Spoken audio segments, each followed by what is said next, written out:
पूर्व में भी दिया था, इसको एक बार अपने स्तर से जांच करवाया गया कि आखिर बिना किसी आदेश से क्यों उसे दे दिया गया है। Hello sir, captain Gautam Kumar, syndicate सदस्य। सर सबसे पहले सर बस एक लाइन है। सबसे पहले अधिसत का ये 24वां वार्षिक अधिवेशन में अपने महामहिम कुलाधिपति जी का स्वागत करता हूं, अभिनंदन करता हूं। सर वर्तमान कुलपति समय में जो भी सिंडिकेट में समस्या आता है उनका समाधान लगभग हो जाता है।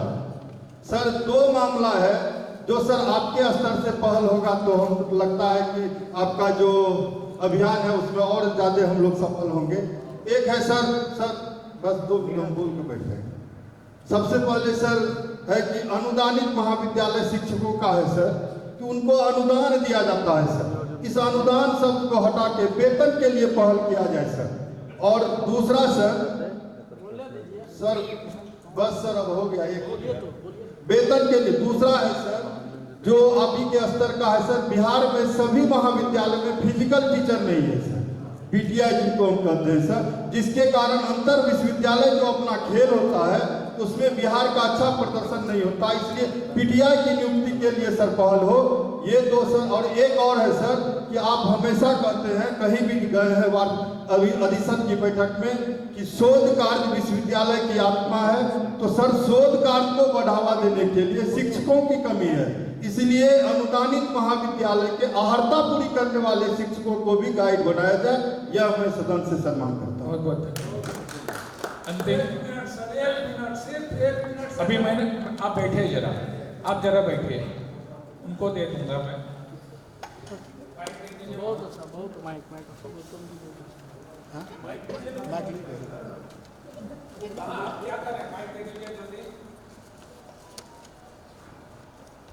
सर बिल्कुल वक्त नहीं लूंगा। समाजवाद के पर्याय भूपेंद्र बाबू और इस विश्वविद्यालय के संस्थापक कुलपति डॉक्टर रवि जी को नमन करता हूँ। मैं डॉक्टर अमरदीप, बिहार सरकार द्वारा मनोनीत सदस्य, और विशेष परिचय यह इस विश्वविद्यालय के संस्थापक कुलपति का मैं पुत्र हूँ, यह गौरव मुझे हासिल है। सर्वप्रथम जो बजट है उसका मैं हृदय से स्वागत और समर्थन करता हूँ। और अभी हमारे वक्ता ने जो कहा कि अनुदान की जगह वेतन, इसकी भी मैं मांग दोहराता हूँ। इससे पहले माननीय अजय बाबू ने कहा था कि एकेडमिक सीनेट हो, इसकी भी मांग दोहराता हूँ। और एक बहुत छोटा सा आग्रह है अंत में कि मेरे पिता के ऊपर एक किताब है जो मैंने और मेरी माता जो इसी विश्वविद्यालय में प्रोफेसर थी, डॉक्टर रवि, एक कवि का संसदीय जीवन लिखा है, वो महामहिम को आकर समर्पित करना चाहता हूँ। बस 10 सेकंड का समय दिया जाए उसके बाद। जी ठीक।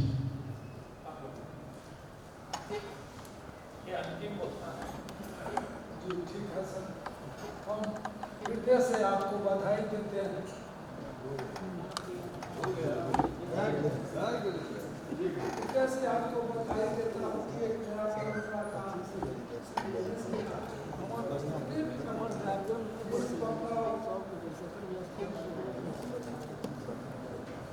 वक्ताओं का हम हृदय से समर्थन करते हैं। सर यह कोसी का इलाका बहुत पुअर इलाका है और मैं आपसे आग्रह करता हूँ कि आप उत्तरोत्तर इस शिक्षा विभाग की जो भी कार्य प्रणाली है उसको थोड़ा और सुधारें, जिससे राज्य खुशहाल होवे।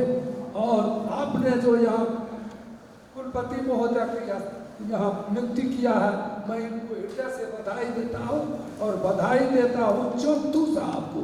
चौंतू साहब हमारे सहरसा में जिला पदाधिकारी हुआ करते थे और मुझे बहुत मानते थे।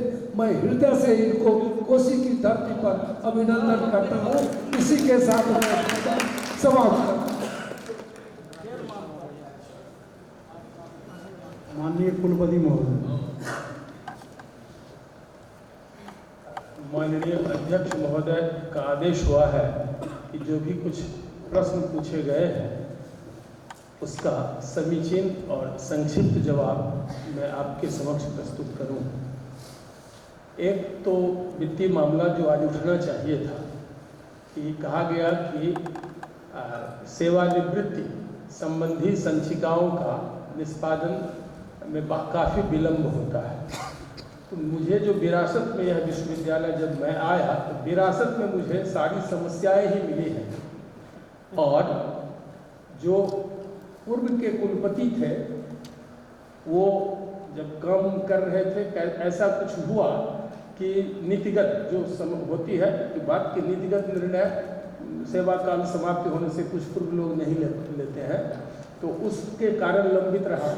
इसके बाद जो भी प्रभारी कुलपति हुए, जिस किसी भी कारण से आप लोगों को मालूम है कि वो नहीं आ पाए, तो इसीलिए आपकी संचिका का निष्पादन नहीं हो सका था। आज के डेट में मैं यहाँ से कहता हूँ कि जितनी भी संचिकाएं थी सेवानिवृत्ति संबंधी, वो सारे का पर मैंने आदेश कर दिया है और 11 मात्र बचे हैं जिन्होंने अपना कागज ही नहीं दिया है।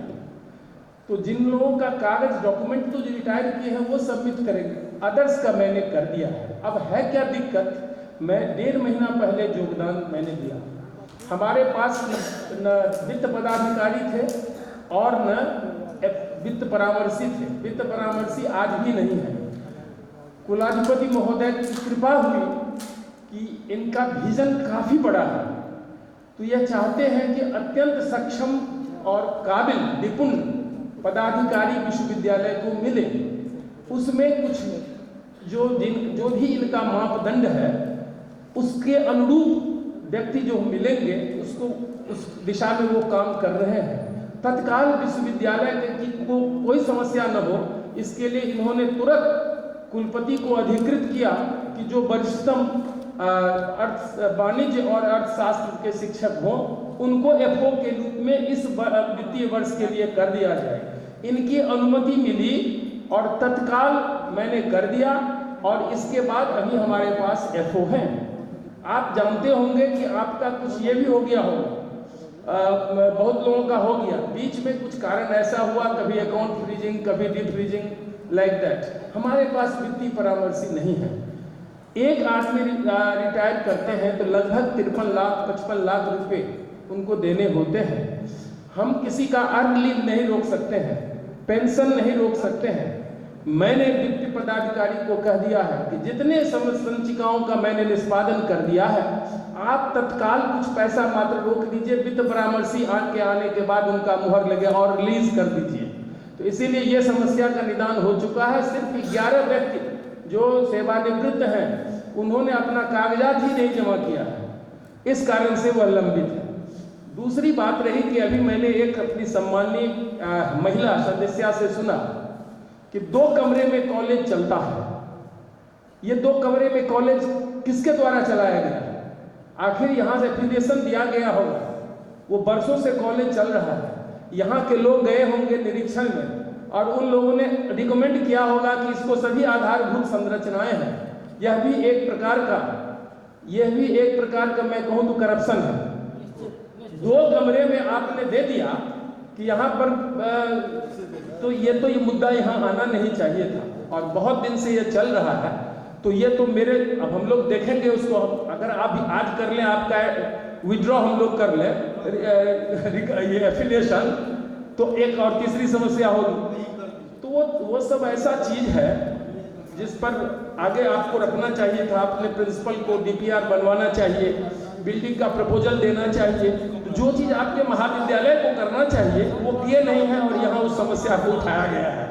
वो महाविद्यालय स्तर से होना है कि हमको ये जमीन है, हमको ये बिल्डिंग है।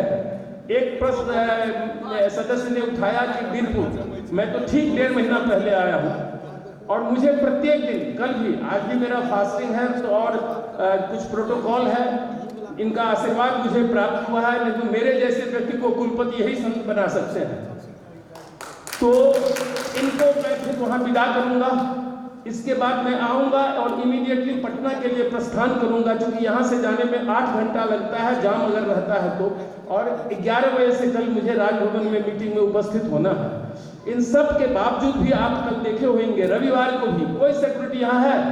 8 बजे रात तक मैं छात्रों से घिरा रहता हूँ। यहाँ हर एक छात्र आ जाते हैं, कुलपति से बात करेंगे, कोई काम नहीं करने देते हैं। फिर भी 8 बजे रात तक कोई नहीं कह सकता है आज के डेट में कि कुलपति कार्यालय में एक दिन भी संचिका रहती है।